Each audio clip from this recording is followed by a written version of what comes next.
Hello there, thanks a lot for coming by PosterCentral.com's video blog today. I'm Pete Howard, and boy, look at this 1960s cardboard boxing style concert poster that's advertising a very psychedelic experience. So that's really a fun juxtaposition there. You've got you got Andy Warhol, the Velvet Underground, and Nico at a trendy happening nightclub in New York City in the mid-60s. How fun is that? And this really catchy, I know it's block plain lettering, but really catchy blue and black layout just really, really rocks. I think it's really nice. And then besides its look, the wording on this poster is just so fun and stunning. It is just such a happening poster. Let's, right off the bat, first of all, it's not for one night. No, it's for 2 weeks. Wow, look at that, January 2 through 14. And it doesn't say 67, but again, it is 1967. And in person, wow, look at that, Andy Warhol's Velvet Underground and Nico, Verve recording artists. Now, since they're not pictured on the poster, sure, I'll go ahead and give them a quick look here in person. There, as you know, that's Nico far left in the white outfit, and Lou Reed turned to the side. But there you have the Velvet Underground with Nico, so show them visually for you there.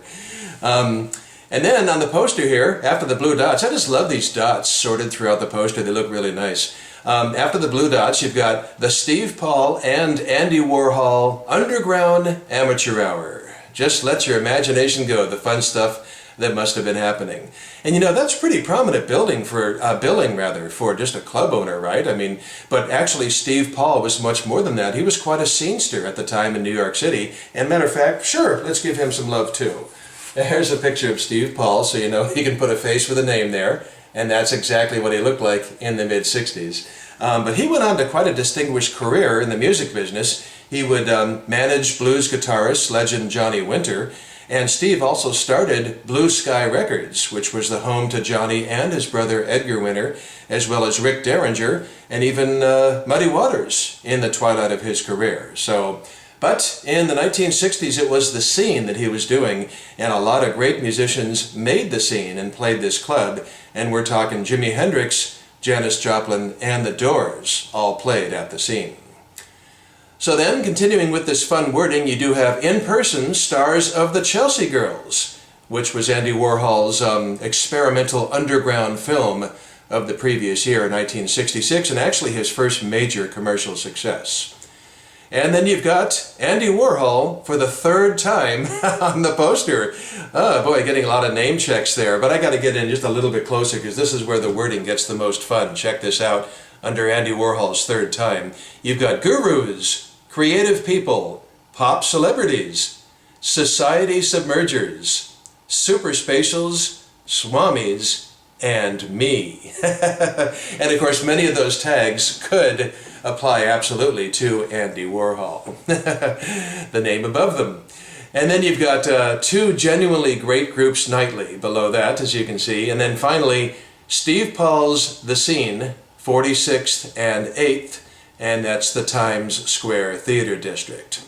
Now, this was not, unfortunately, a tour blank. I mean, for one thing, Steve Paul's name appears on it way too often for other promoters or something to be stripped in. Plus, it was good for 2 weeks, so the poster did get a lot of use. But there were a lot of different cardboard boxing-style posters made in '66 and mostly in '66, but also '67 for this traveling, plastic exploding inevitable or whatever.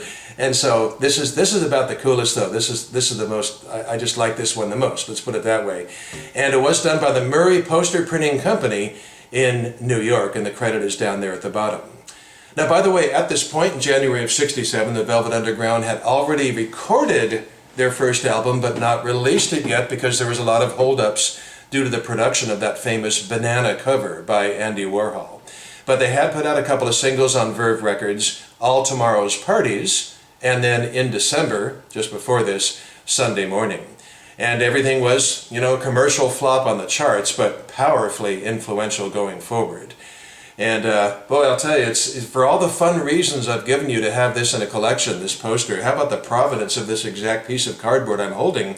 It's my privilege to be holding this because it belonged to Velvet Underground guitarist Sterling Morrison, and this exact board spent 15 years on display at the Andy Warhol Museum in Pittsburgh, Pennsylvania, where Mr. Warhol was born. So it's not too often you can get killer provenance like that. Any copy really of this poster would do. Just wonderful fun stuff from the dawn of the psychedelic era, you know, before the Summer of Love still. This was January of '67.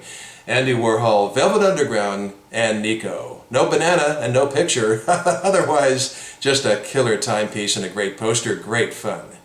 Thanks a lot for stopping by, have a good day. I'll see you again for something soon. Bye-bye.